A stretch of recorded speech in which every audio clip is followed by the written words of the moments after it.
Boa noite a todos e a todas. Para nós é uma alegria estar aqui pela primeira vez em Santo André, a convite da Ana Lúcia, que muito nos honra conhecer pessoas novas, conhecer essa instituição que eu dei uma volta aqui antes, fiquei encantado com ela, rever alguns amigos aqui de São Paulo que vieram nos prestigiar. Cumprimento também os amigos internautas que nos acompanham aí de várias partes do mundo. E hoje nós viemos falar de uma das bem-aventuranças, bem-aventurados os aflitos. O Sermão da Montanha, que todos nós reconhecemos a sua importância, a sua beleza, ele transcende até mesmo os meios cristãos e encanta aqueles que muitas vezes nem são cristãos, sendo eles espíritas, evangélicos, católicos.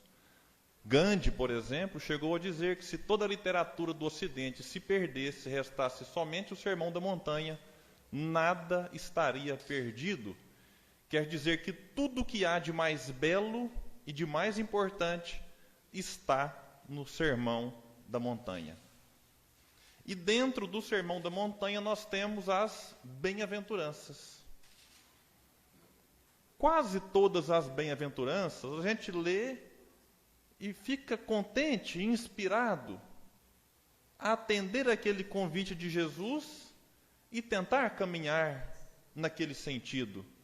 Bem-aventurados os humildes, bem-aventurados os pacíficos, os pacificadores, os misericordiosos, os que têm fome e sede de justiça, várias das bem-aventuranças que nos agradam.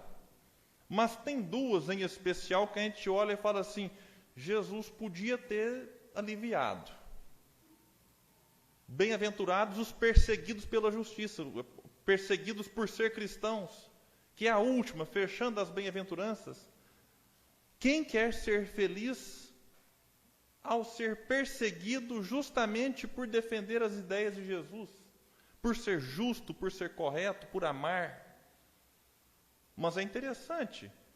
Talvez as pessoas que nós mais admiramos são justamente estas que vivenciaram na própria pele a perseguição em outros tempos. Os mártires, a história de vida deles é muito bela. O exemplo que eles nos deixou ao longo da sua existência nos encanta. Mas a morte, vinda de uma perseguição, parece que coroa toda uma existência. E uma outra bem-aventurança que a gente olha e talvez tenta discordar é: bem-aventurados os aflitos, porque serão consolados. Dependendo da tradução, bem-aventurados os que choram, os que sofrem. E fala: Jesus, mas não dá para deixar essa parte de lado? Não dá para pular essa bem-aventurança e ir para outra? Porque às vezes a gente pega a palavra bem-aventurados e traduz ela pelo grego, que significa felizes. Felizes os que sofrem. E muitos de nós espíritas interpretamos equivocadamente e pensamos: opa, então é bom sofrer. Então é bom sofrer. O Simão Pedro de Lima, outro mineiro, ele chega a brincar que não é que o espírita gosta de sofrer, mas já que tem que sofrer, sofre com gosto. É diferente. Gostar de sofrer é sair procurando sofrimento. Sofrer com gosto é: opa, quando ele vier, deixa eu aproveitar. Deixa eu bem sofrer, como nos traz Allan Kardec. Só que se a gente pega a palavra e traz ela do hebraico, ashrei, o bem-aventurado a gente pode traduzir como avante. E aí muda de figura. Avante os que sofrem, porque serão consolados. Porque se eu paraliso no sofrimento e não avanço, não caminho, não continuo a minha vida, eu não encontro o consolo. Então é necessário, apesar do sofrimento, apesar das aflições, apesar das lágrimas, avançar. Mas por que nós não avançamos muitas vezes? Ou avançamos de maneira muito lenta, porque não compreendemos qual é o objetivo da vida. Qual é o nosso alvo, a nossa meta? Ou, como vai dizer Leon Denis, o porquê da vida. E é num livro chamado O Porquê da Vida que ele vai nos trazer uma reflexão interessante, quando nos diz que o homem, ignorante do seu destino, se assemelha a um viajor que percorre maquinalmente uma estrada, sem saber de onde vem e para onde vai. Vamos imaginar a cena. Você encontra alguém viajando, não importa se é a pé, de bicicleta, moto, carro, avião, trem, metrô. E fala assim, meu amigo, de onde você vem? Fala assim, rapaz, não sei. E para onde você vai? Não faço ideia. Aí a pergunta que vem em seguida é quase uma consequência natural. E por que você viaja? Mas se eu não sei de onde vim, para onde vou, por que eu estou viajando? Pergunta no posto Ipiranga, né? Talvez ele vai dar a resposta.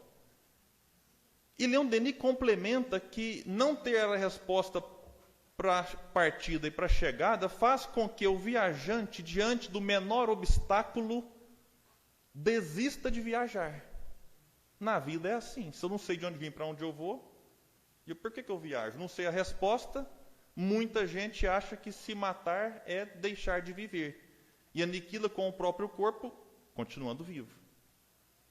Mas é a ignorância que muitas vezes nos tira a força de como nos convida Jesus, de avançar, de prosseguir. Mas quando eu entendo qual é a minha meta, e a nossa meta é audaciosa, que é ser espírito puro, mas não é nessa encarnação, a gente tem que deixar claro para não criar ilusão em ninguém, a nossa meta é essa. E se eu sei qual que é a meta, eu encontro força para superar as dificuldades. Para a gente entender e fazer uma analogia com as coisas terrenas, para ficar mais fácil, é só a gente olhar atleta. Alguém que vai no parque, em Uberlândia tem um parque que tem 5 quilômetros, Parque do Sabiá. Alguns aqui talvez já conhecem. E naquele parque passam milhares de pessoas todos os dias. Cada um com uma meta. Um é diminuir o colesterol, o outro é perder alguns quilos. Eu tinha uma meta que era dar a volta correndo o tempo todo, 5 quilômetros. Quando eu comecei, eu não aguentei 100 metros. Eu falei, gente, é impossível correr 5 quilômetros. E eu via cada um passando no ritmo, na velocidade. Eu falei, mas não tem lógica, como que alguém consegue um negócio desse? E aí eu fui me esforçando, eu falei, eu vou combinar comigo mesmo, eu vou caminhar 100 metros e corro 10. Porque eu cansava tanto nos 10 que eu precisava de mais 100 para descansar. E assim, eu falei, no outro dia eu volto, caminho 100 e corro 20.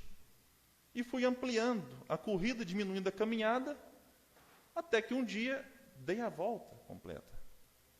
Esse era o meu objetivo. Mas muitos lá estão para dar 2 voltas, 3 voltas, 4, 5, bater o próprio recorde, ter um desempenho melhor, ganhar uma competição na sua escola, na sua cidade, no estado, no Brasil, no mundo. Quando a gente olha atleta de elite e olha um campeão olímpico, a gente pode ter certeza, ninguém chega lá se não aprender a conviver com a dor. Porque atividade física causa desconforto. Atividade física causa aflição. Às vezes, lágrimas. Mas não existe nenhum atleta de altíssimo nível que não tenha aprendido a conviver com a dor. É claro que há dores boas e há dores que nos recomendam repouso. Quando você começa a correr, quase todo mundo tem a chamada canelite. Normalmente a gente anda e nunca lembra que a canela existe. Alguém sentiu? A gente sente dor no joelho, no quadril, fala numa vida normal. Mas quando você passa a correr, você começa a perceber que existe canela, porque dói. E aquela dor, se a gente não olha para ela com calma, ela pode virar uma fratura por estresse. Mas há outras dores que são normais, faz parte da vida do corredor. Assim como quem faz academia, musculação, Normalmente, a gente nunca esquece o primeiro dia de musculação. Porque a gente lembra dele uma semana depois. A gente anda parecendo um Robocop. Porque não consegue mexer direito. E a gente pode desistir, falar, não volto mais. Só que se eu tenho uma meta, se eu sei onde eu quero chegar, se eu tive recomendação médica para fazer musculação, eu preciso me sujeitar ao desconforto. E eu preciso conviver com ele. Na vida não é muito diferente. A gente precisa entender que para chegarmos à condição de espírito puro, teremos que passar por várias etapas e muitas dolorosas. Muitas, extremamente difíceis. Não apenas de atravessar, mas muitas vezes de suportar. E mundo de prova e expiação tem sofrimento para todo gosto, para todo mundo. Não se preocupem. Se vocês estão entediados, nervosos com o trânsito de São Paulo, de Santo André, fique tranquilo, em outra cidade vai ter outro problema.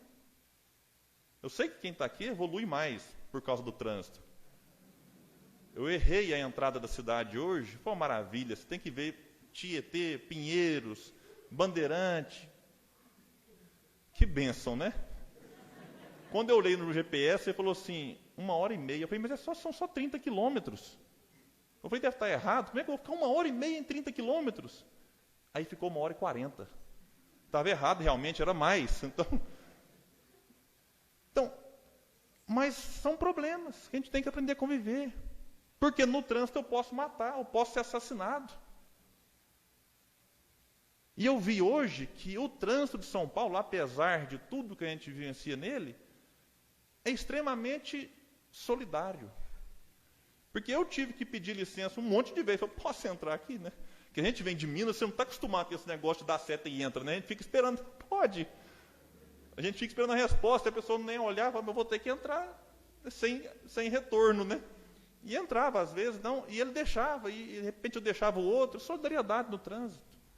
Mas há problemas mais graves, como por exemplo, no mundo hoje, atualmente, enquanto a gente faz a palestra, 800 milhões de pessoas passam fome.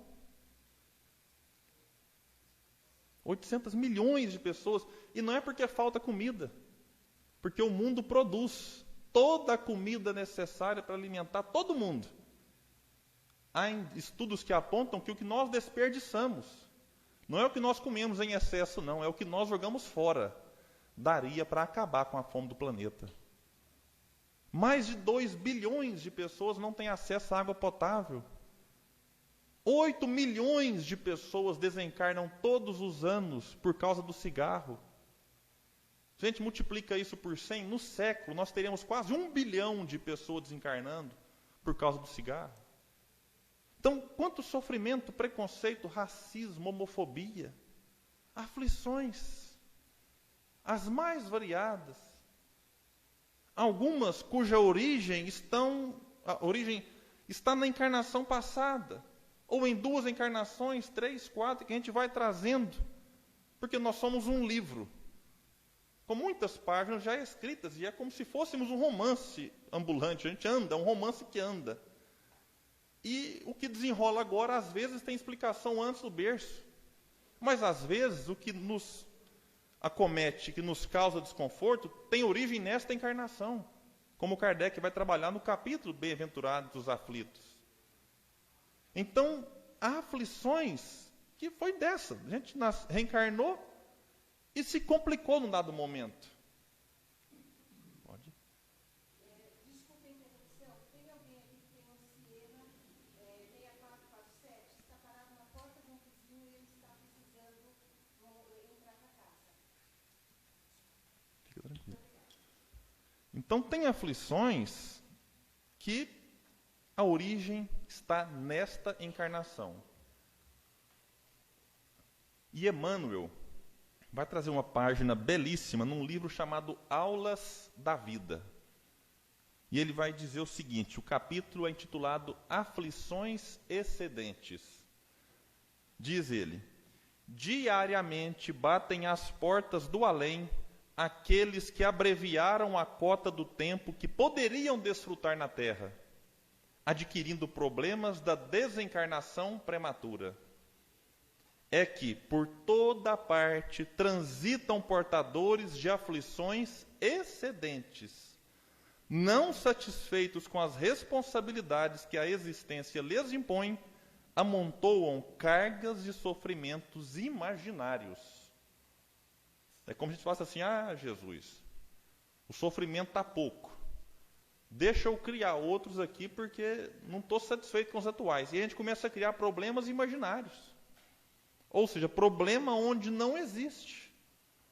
E Emmanuel, no seu estilo, ele lista alguns desses problemas e vai nos dizer ele: há os que se aboletam, se alojam em automóvel acolhedor, mas inquietam-se por não poderem trocá-lo de imediato pelo carro de último tipo. E os que se sentam à mesa provida de 5 pratos diferentes e encolerizam-se por não encontrarem o quitute predileto. A gente vê muito isso. Só que não tem só 5 pratos, às vezes tem 10, 15 pratos. A gente se revolta com quem fez a comida porque não tem o quitute predileto. E sofre por isso. Eu só encontro um alimento que justifica o sofrimento. É quando falta pudim. Aí pode brigar, gente, que pudim não pode faltar. Eu sou fascinado. Você pensa que mineiro gosta de pão de queijo? Isso nem sempre, é pudim. E eu começo a imaginar assim, uma piscina de pudim. Vocês já imaginaram isso? Tenta imaginar. Você dá um mergulho no pudim, jogar pudim para cima, passar no cabelo e comer à vontade. É um quitute, é um negócio extraordinário.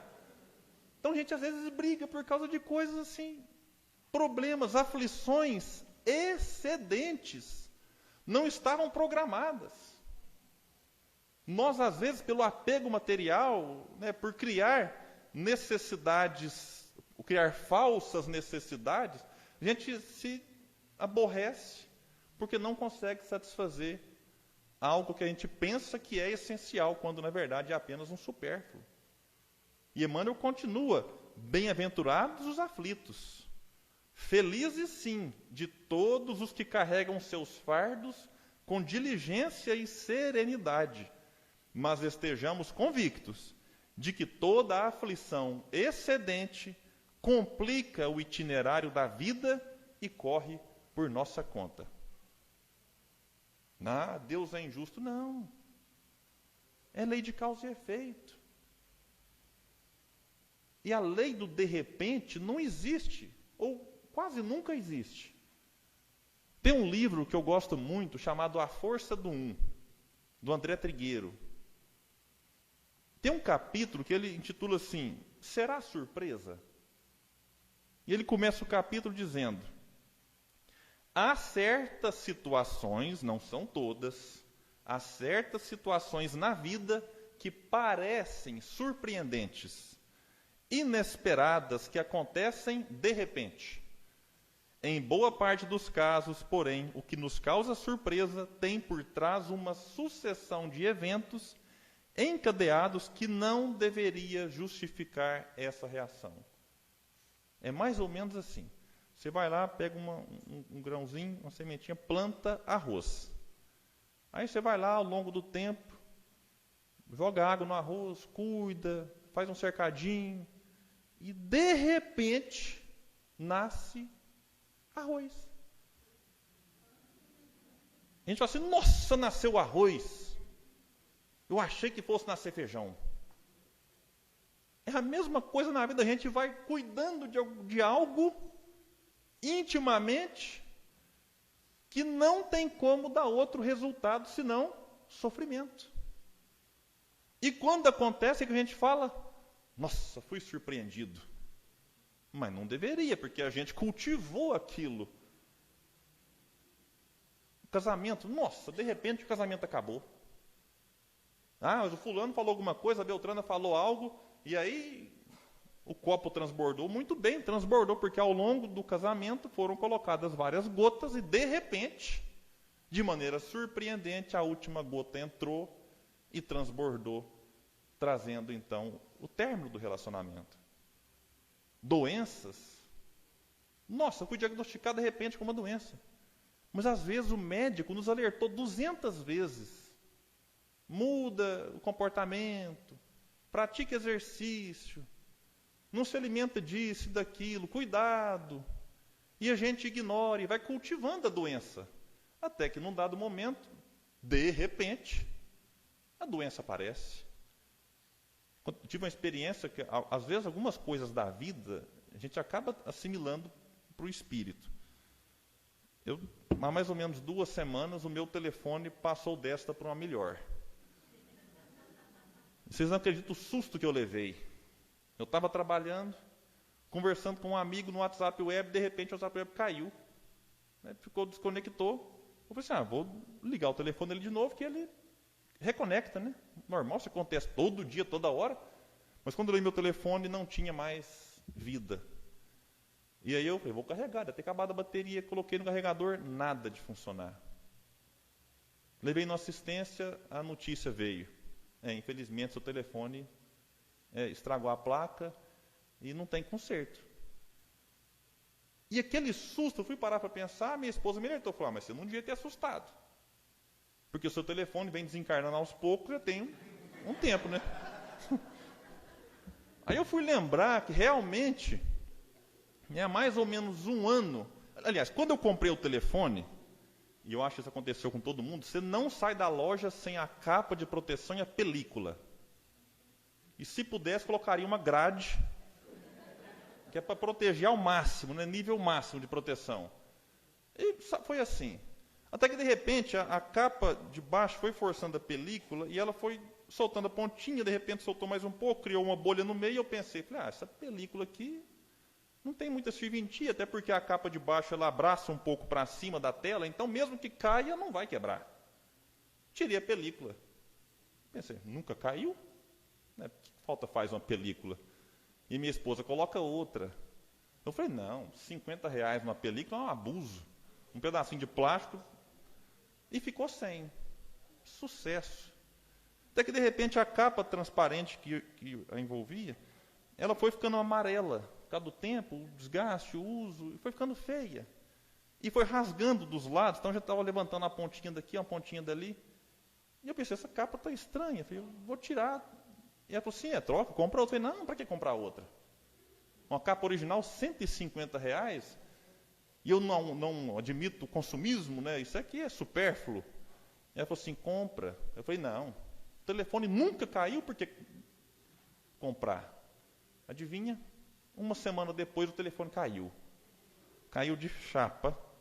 E a tela dele ficou parecendo que o Homem-Aranha tinha jogado teia e já estraçalhou toda. Mas funcionava. Então, vamos embora, né? E ela falou, agora você vai colocar. Eu falei, não, agora já quebrou mesmo. Só que depois disso foi um espetáculo. Cai do canto, cai no outro. O telefone foi. Estraga foninho. O carregador dele já não carregava mais pelo plug, só por indução. E ele foi ficando, a memória foi enchendo. E ele foi ficando lento, não conseguia mais gravar áudio, apaga foto, apaga vídeo, apaga mensagem, WhatsApp, sai de grupo. Aquela coisa toda que vocês conhecem. Até que, de repente, o meu telefone não ligou mais. Só que eu parei para prestar atenção que o telefone, de certa forma, ele prova a reencarnação.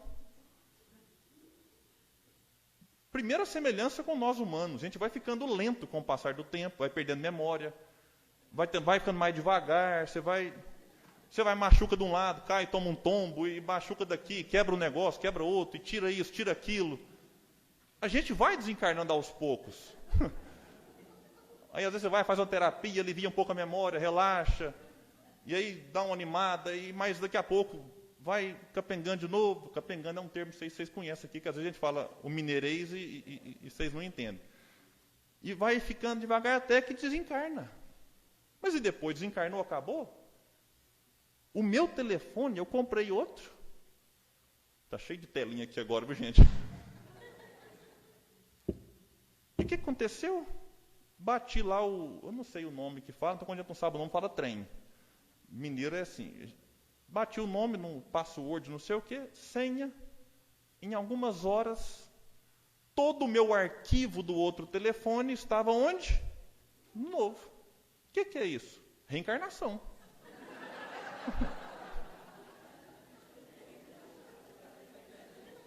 Reencarnação. Então eu vou acumulando de novo aqui, e a memória é ampliada. Antes era 32, agora 64. Então é um aparelho, teve um upgrade de aparelho físico, é igualzinho a gente. A gente vai desencarnar, vai reencarnar depois. Kardec fala, até o corpo vai evoluindo, vai avançando. Então, os meus contatos vieram, curiosamente. Os que eu gosto, os que eu não gosto. Igual reencarnação. Ou a gente pensa que, eu odeio alguém, aí eu reencarno e aquele alguém... Leon Denis fala que duas coisas nos aproximam uns dos outros, amor e ódio. Porque eu não posso chegar à condição de espírito puro odiando alguém. Então, se eu odeio, em algum momento eu vou ter que desfazer esse ódio e transformá-lo em amor. Então, de repente meu telefone estragou, de repente eu peguei uma doença, enfim. Não existe essas questões de repente. Claro que em alguns acidentes isso pode acontecer.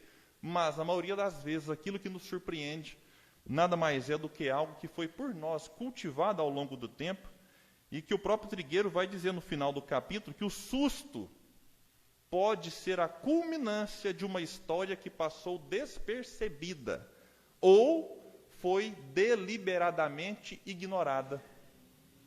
Então, eu não percebo. Ainda mais nessa vida agitada, a gente vai vivendo e não percebe o que acontece com a gente. Ou eu percebo, mas prefiro ignorar. Falo, não, eu não quero prestar atenção nisso. E a recomendação de Santo Agostinho é ficarmos atentos. Questão 919A do autoconhecimento. Observar os nossos atos, as nossas atitudes. Porque às vezes o que eu pratico, mas não presto atenção, pode ferir alguém. E ferindo o outro, eu me comprometo. Então, olha a recomendação dele. Preste atenção nos próprios atos, nos pensamentos, nas palavras.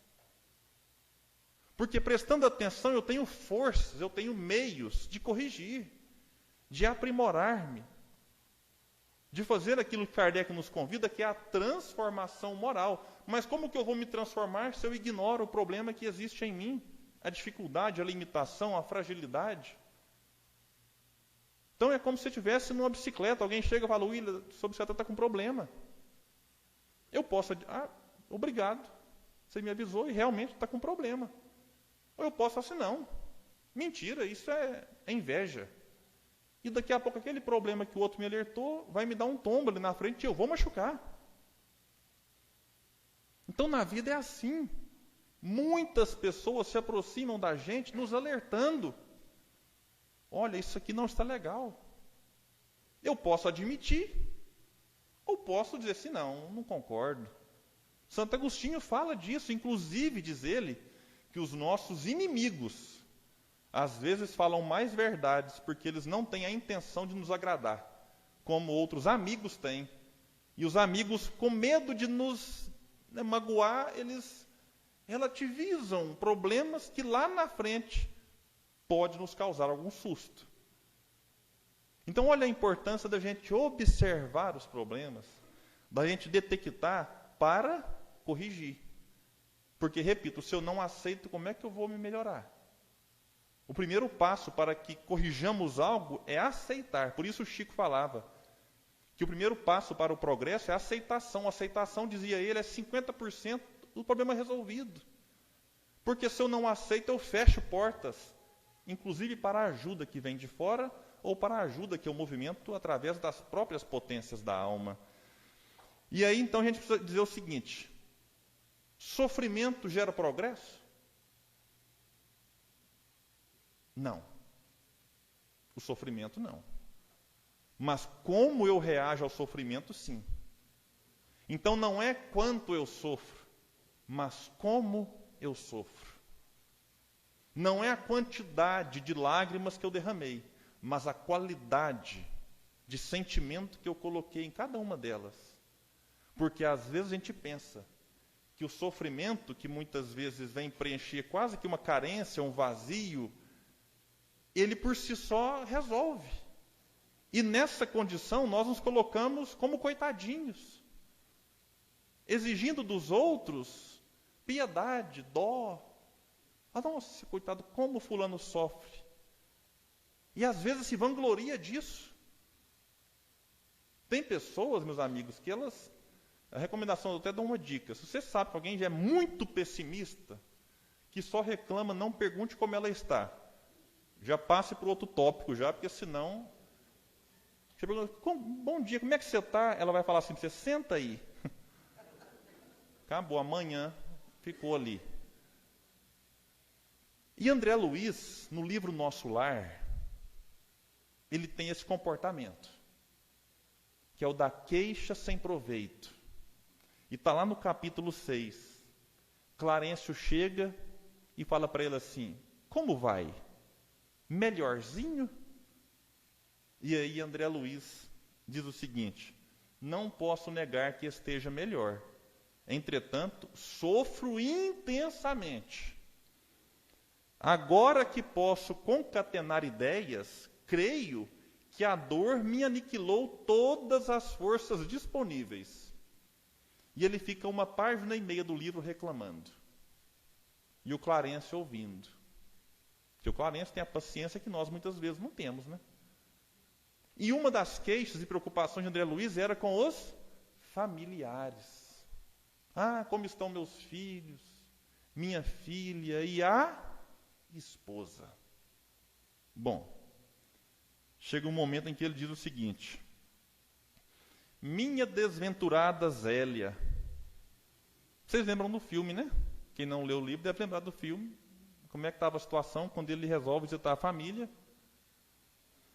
Minha desventurada Zélia muitas vezes afirmou que morreria de saudades se um dia eu lhe faltasse. A gente fala assim, meu Deus do céu, né? Sabe de nada, inocente. E ele pergunta assim, onde estará minha pobre companheira? Chorando junto às cinzas do meu corpo? Ou em algum recanto escuro das regiões da morte? Para nenhum nem outro, né? Eu estava tranquila com o novo marido já. Feliz da vida, mal lembrava que André Luiz tinha existido e tinha feito parte da sua vida, porque ele cultivou aquilo. É o que ele cultivou. E ele se assusta, né? Quando ele chega na casa lá, ele, como o André Trigueiro fala, se surpreende. Mas é o que ele criou, é o que ele cultivou ao longo dos anos de um casamento infeliz. E aí, depois que ele fala, ele agora traz à tona o seu lado poético e diz assim, chegado a essa altura, o vendaval da queixa me conduzir ao barco mental, ao oceano largo das lágrimas. Nossa, como ele está agora, está inspirado, né? Clarencio, contudo, levantou-se sereno e falou sem afetação. Meu amigo, deseja você de fato a cura espiritual? Talvez uma pergunta que Clarencio faz para todos nós, né? Ao meu gesto afirmativo, então André Luiz nem respondeu. Ele só balançou a cabeça, né? Ao meu gesto afirmativo, continuou. Aprenda, então, a não falar excessivamente de si mesmo, nem comente a própria dor. Lamentação denota enfermidade mental e enfermidade de curso laborioso e tratamento difícil. É indispensável criar pensamentos novos e disciplinar os lábios. Somente conseguiremos o equilíbrio abrindo o coração ao sol da divindade. E mais para frente, arremata dizendo, estaremos a seu lado para resolver dificuldades presentes e estruturar projetos de futuro, mas não dispomos do tempo para voltar às zonas estéreis de lamentação. Se deseja permanecer nesta casa de assistência, aprenda a pensar com justeza. E Leon Denis, lá no livro O Problema do Ser e do Destino, ele diz o seguinte, enquanto o homem não tiver colocado o seu pensamento e os seus atos em harmonia com as leis eternas, a dor será necessária. Então, enquanto o nosso pensamento estiver desconectado da lei divina, nós sentiremos dores. Que questão 614, que é a lei natural? Lei natural é a lei divina, única e verdadeira, única e necessária para a felicidade do homem. Ele só é infeliz porque dela se afasta. Daí a necessidade de cultivar bons pensamentos. Mas e a dor? Continua Clarencio para André Luiz. Dor para nós significa possibilidade de enriquecer a alma. A luta constitui caminho para a divina realização. Compreendeu a diferença, André? As almas débeis, ante o serviço, deitam-se para se queixarem aos que passam. As fortes, porém, recebem o serviço como patrimônio sagrado, na movimentação do qual se preparam a caminho da perfeição. E muitos de nós, talvez, estamos pensando, poxa, mas será que não pode, então, se preocupar com os familiares que ficaram para trás? Ou será que o inverso, eu não posso me preocupar com os familiares que se foram? E Clarencio, talvez percebendo essas dúvidas em André Luiz, responde, eu repito, responde para todos nós. Disse ele, ninguém lhe condena a saudade justa, nem pretende estancar sua fonte de sentimentos sublimes. Acresce notar, todavia, que o pranto da desesperação não edifica o bem. Se ama, em verdade, a família terrena, é preciso bom ânimo para lhe ser útil. Olha que importante. Se eu amo realmente a minha família, eu preciso ter ânimo para ser útil a ela. Se eu amo aquele que se foi, invertendo os papéis, eu preciso encontrar ânimo, disposição para ser útil aos que se foram. Por isso disse Jesus, no mundo tereis aflições, mas tende bom ânimo, eu venci o mundo. Então ele recomenda, ante as aflições, o ânimo, a disposição, para vencer o mundo e para seguir adiante, para avançar, como observamos na tradução da palavra bem-aventurados a partir do hebraico. E aí Clarencio vira para ele e pergunta de novo, então, como passa? Melhor? Começa o capítulo fazendo essa pergunta e agora finaliza também fazendo. E ele diz, contente por me sentir desculpado à maneira de criança que deseja aprender, respondi confortado, vou bem melhor, para melhor compreender a vontade divina. Então, olha como é importante o diálogo. Como é importante a gente externar algo com o sentido, às vezes, de buscar ajuda, de buscar auxílio. O atendimento fraterno nas casas espíritas tem salvado muitas pessoas. Portanto, a gente precisa aprender, nós espíritas, precisamos aceitar que não somos super-heróis. Porque a gente, mesmo na condição de trabalhador, pensa que externar o problema para o outro é demonstrar fraqueza. E mesmo que seja, qual o problema nisso? Nós não somos ainda espíritos puros. E por não verbalizar o que eu sinto, muitas vezes, eu caio em depressão, caio em transtornos e me afasto da casa espírita. Quando um atendimento fraterno, quando um diálogo sincero com alguém que está disposto a nos ajudar, mesmo que a nossa intenção naquele momento seja simplesmente ficar na condição de coitado, como estava André Luiz, esse gesto demonstra humildade e disposição para receber um pouco do outro. Então, que a gente use esses recursos valiosos. Ao andar pela casa, vi um espaço para isso. Então, que a gente aproveite essa estrutura e aproveite as pessoas de bom coração que lá estão. Porque, às vezes, uma palavra colocada com amor pode modificar toda uma intenção que nos traria lá na frente problemas sérios. Esse lá na frente pode ser daqui 10 minutos ou pode ser daqui 10 anos. Então, a importância do diálogo está bem colocada nesta fala de André Luiz, de Clarencio, E eu fecho dizendo que, se da mesma forma que as dores que nos visitam não acontecem de repente, um espírito puro não é obra do de repente, não é obra que surpreende.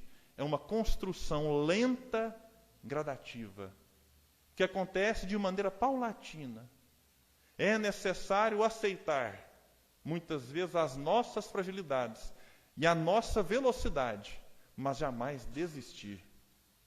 Às vezes, o que nos prende é um passado de culpa que nós nem sabemos que existe, mas que está lá no inconsciente, nos prendendo aqui agora, nos dificultando a caminhada. Ou, às vezes, essa culpa está por algo que nós sabemos o que foi e o que é. Mas, como vai dizer Renato Russo na sua música, todos os dias, quando acordo, não tenho mais o tempo que passou, mas tenho muito tempo. Temos todo o tempo do mundo. Então, que a gente possa aproveitar todo esse tempo, essa dádiva divina, para fazer sempre um pouco mais e um pouco melhor. Se o mundo parece estar de perna para o ar, aí sim é o momento de nós, espíritas, de nós, cristãos, fazermos a diferença para o bem. De não apenas mais conhecer tudo isso que nós conhecemos, mas é o momento, como vai nos dizer Alcione no livro Renúncia, de ultrapassar o conhecimento, buscar a meditação, a reflexão, mas o terceiro passo que ela propõe é sentir. Porque quando eu sinto a mensagem, o quarto e último passo, e mais importante, é o da vivência. Porque aí sim, este mundo que nós olhamos com olhos apenas de acusação e de reprovação, contará não somente com as nossas queixas, mas também com o nosso trabalho. Até que, na medida em que o tempo passa, nós trocaremos as lamentações infrutíferas pelo serviço ao semelhante. Que Jesus possa nos abençoar, nos inspirar. E para encerrar, eu deixo um trecho de uma música que eu gosto muito, de Lenine, chamada A Paciência, quando ele diz que e o mundo vai girando cada vez mais veloz. A gente espera do mundo e o mundo espera de nós. Um pouco mais de paciência. E ele pergunta, será que é tempo que nos falta para perceber? Será que temos esse tempo para perder? E quem quer saber? A vida é tão rara, tão rara. Muita paz, muito obrigado a todos.